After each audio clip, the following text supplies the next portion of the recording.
Ikinatuwa ni Lola Erlinda ng Barangay Palanog, Camaligalbay ang libreng manicure at pedicure na alok ng kanilang lokal na pamahalaan sa pagdiriwang ng Senior Citizens Day na isinagawa sa Bungkaras Gymnasium kaninang umaga. Kwento niya, matagal na panahon din siyang nagsilbing nutritionist sa kanilang rural health unit.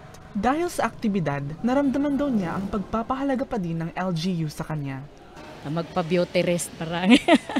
Tapos,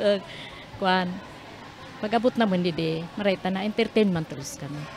Tapos, magmakamita, libre na ubos didi. Bukod sa nail care, nag-alok din ng libreng gupit sa aktibidad. Ilan sa mga nag-avail nito si Lolo Rolando ng Barangay Maninila. Maraming salamat po, Mayor, ta nagkaayo kaning aktibidad na aragsading libreng pagupit. Ayon kay Narcisa Castaños, head ng Office for Senior Citizens Affairs, layo ng aktibidad na ipadama sa mga nakatatanda sa kanilang bayan na ang mga ito ay espesyal at may halaga pa din sa komunidad. Hanga din daw ng aktibidad na bigyang pagkakataon ang mga matatanda na makapag-relax ngayong Senior Citizens Day. At least for a day, pinagtawang kita ng local government, ning maray na aldaw niya na at least ma-avail naman lang ang mga services no dahil so iba baga di nagpakaka-avail kasi pinag-isip na lang pamilya.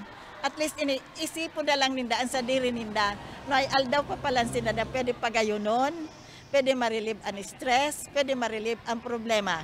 They will only think of themselves kung paano sila mapagayon and dyan nabanggay mabarayli. May tema ang pagdiriwang na Senior Citizens Day para na magpagayon kita na naging posible dahil sa inisyatiba ni Mayor Caloy Baldo. Para sa mga balitang Tatak Bicol, Mel Moral.